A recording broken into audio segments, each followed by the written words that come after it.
जय श्री राम से अपना टॉपिक स्टार्ट करते हैं। तो आज का टॉपिक है एनपीए। बहुत इम्पोर्टेंट टॉपिक है। तो सबसे पहले एनपीए को जानने से पहले इसका फुल फॉर्म लिख देते हैं। ठीक है, ये होता है नॉन परफॉर्मिंग एसेट्स।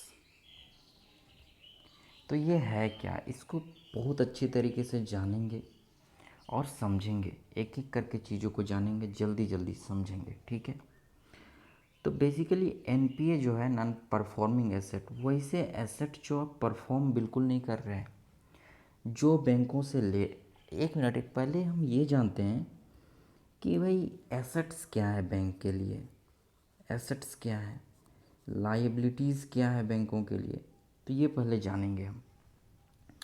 एसेट्स में दोस्तों आ जाता है बैंकों के लिए जो एसेट है, क्योंकि उल्टा होता है, जो एक के लिए एसेट होता है दूसरा के लिए लाइबिलिटी होता है, जो दूसरा के लिए लाइबिलिटी होता है एक के लिए एसेट होता है।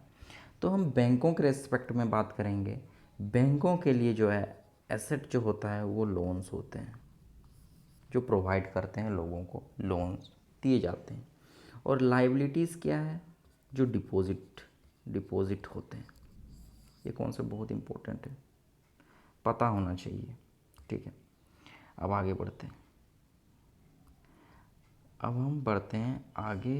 तो इसका अगर किताबी भाषा में इसका हम डिफिनेशन की बात करें, डिफिनेशन ऐसे में किताबी भाषा बताना तो नहीं चाहता, बट फिर भी एक आइडिया होना चाहिए ताकि कहीं भी कोई पूछे तो बता सको।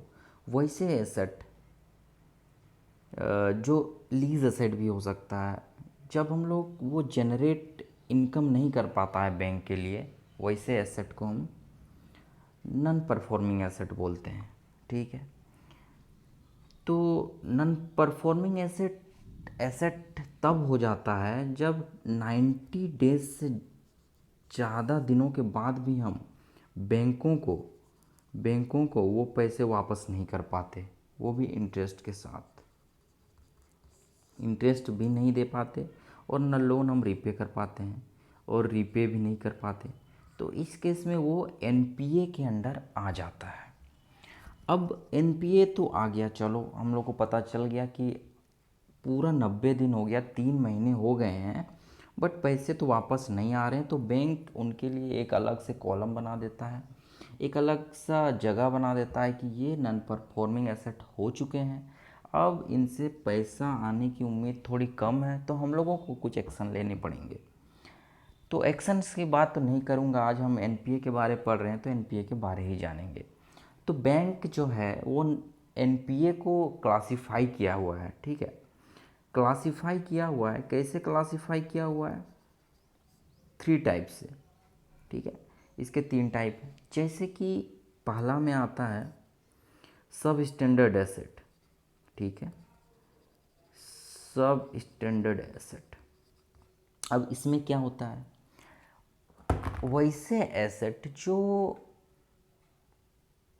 12 महीने, ठीक है, 12 मंथ 12 मंथ के पहले आदमी नहीं चुका पा रहा है तो उसको सब स्टैंडर्ड एसेट में रख देंगे हम। मतलब 1 साल के पहले अंदर भी वो नहीं चुका पा रहा, यानी 3 महीना के बाद और 1 साल के अंदर वो नहीं चुका पाया अभी तक, तो उसको सब स्टैंडर्ड एसेट में रख देंगे हम। दूसरा क्या होता है, अब दूसरे में जो आता है वो है आपका लॉस एसेट। सॉरी, ये तो तीसरा हो गया। दूसरा में होता है डाउटफुल एसेट। डाउटफुल एसेट, ये 12 मंथ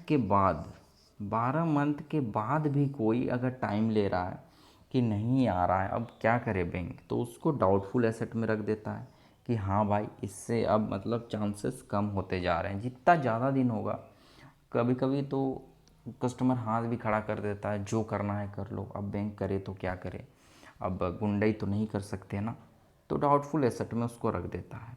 लेकिन बैंक के पास हमेशा आस बनाया रहता है कि हाँ भाई, एसेट आएंगे हम लोगों के पास रिटर्न, भले उनको पता रहता है कि वो कभी नहीं आएंगे अब। तो उसके लिए भी कुछ लॉज हैं, कानून हैं। तो वो सब बाद में विस्तार से हम बात करेंगे। और तीसरा जो नॉन परफॉर्मिंग एसेट है वो है लॉस एसेट। इसके बाद लाइक 2 साल के बाद भी वापस नहीं दे रहा है। अब बैंकों को लग जाता है कि ये अब इम्पॉसिबल है इसको पाना, अब ये नहीं हो सकता वापस, अब हम लोग को आएगा ही नहीं। तो उसके लिए भी तो कुछ अब बैंक के अगर ऐसे ही सब लोन लेके चुकाएंगे नहीं तो दिक्कत है ना। तो उसके लिए बहुत सारे रूल्स हैं जिससे वापस ले सकते हैं। अब बैंक कैसे कैसे उसके लिए भी कंडीशंस होते हैं, कितने से कितने लोन में कौन सा रूल्स लगेंगे, क्या क्या ट्रिब्यूनल्स हैं, तो सारे चीज़ होते हैं वापस लेने के तरीके। बट आज हम तरीक़ों की बात नहीं कर रहे हैं। अगर इस साल की बात करें, हम इसी साल की बात करते हैं, ठीक है। अभी बताया जा रहा है, मतलब एक अनुमान लगाया जा रहा है बैंक के द्वारा कि सितंबर 2021 तक ये जो एनपीए है ये 14.8% तक बढ़ जाएंगे, इतने बढ़ जाएंगे। तो मतलब समझ रहे हो, तो ऐसे नहीं समझोगे, कुछ मुझे डाटा बताना पड़ेगा तब जाके आप लोगों को पता चलेगा कितना बड़ा अमाउंट है एनपीए। इसीलिए तो हम लोग कहते हैं ना बैंक लॉस में क्यों जा रही है। These are the reason. NPA main reason है, खोखला करती है जो, क्योंकि जो एनपीए जो चुकाती है ना बैंक, जो एनपीए होने के कारण जो वो चुकाती कहाँ से है पता है आप लोगों को, चुकाती कहाँ से? तो वो प्रॉफिट में से ही चुकाती है, कैपिटल, अपने कैपिटल में से चुकाती है। तो मतलब जिसका जितना ज़्यादा कैपिटल रहेगा उतना ज़्यादा अच्छे से एनपीए को कवर अप कर पाएंगे हम। तो अब एग्ज़ाम्पल एक देता हूँ। एग्ज़ाम्पल जैसे कि 12 पीएसबीज हैं, पब्लिक सेक्टर बैंक 12 हैं, उसमें जो ग्रोस एनपीए है, ठीक है, ग्रोस एनपीए है, उसका नेटवर्थ है 5.47 लाख करोड़ का। इतना इतना ज़्यादा एनपीए है, मतलब समझ रहे हो, इतना लाख करोड़। और अभी तो ये प्राइवेट सेक्टर बैंक का ही है। और अगर पब्लिक सेक्टर बैंक की बात करूँ ना मैं, तो वो है जैसे 19 प्राइवेट बैंक्स हैं, ठीक है, 19 प्राइवेट बैंक्स हैं, उनका एनपीए जो है 2.05 लाख करोड़ तक है। तो इससे आप अनुमान लगा सकते हो कितना ज़्यादा बैंक स्ट्रगल कर रही है अभी, ठीक है, इतना ज़्यादा स्ट्रगल कर रही है। तो एनपीए समझ आ गया जहाँ तक मुझे लगता है। अभी यस बैंक की बात करें तो उसका एनपीए घटता जा रहा है, तो ये अच्छी बात है। यस बैंक अभी न्यूज़ में था, जिसका एनपीए अभी घटता हुआ ग्राफ नीचे जा रहा है। तो अभी बहुत अच्छा है, एनपीए अच्छे से कंट्रोल कर रहा है। सारा आरबीआई के गाइडलाइंस अगर पालन करे तो एनपीए काफ़ी हद तक हो जाता है। तो कभी कभी ये इम्पॉसिबल हो जाता है मैनेज करना, बट उम्मीद है कि कर लेंगे, उम्मीद ही कर सकते हैं। तो आज के लिए इतना ही, वीडियो लंबा जा रहा। तो अगर ये वीडियो अच्छी लगे तो लाइक शेयर करिएगा ज़्यादा से ज़्यादा, और सब्सक्राइब कर दीजिएगा इस चैनल को, क्योंकि आज के बाद डेली कंटेंट आएंगे, डेली बेसिस पे।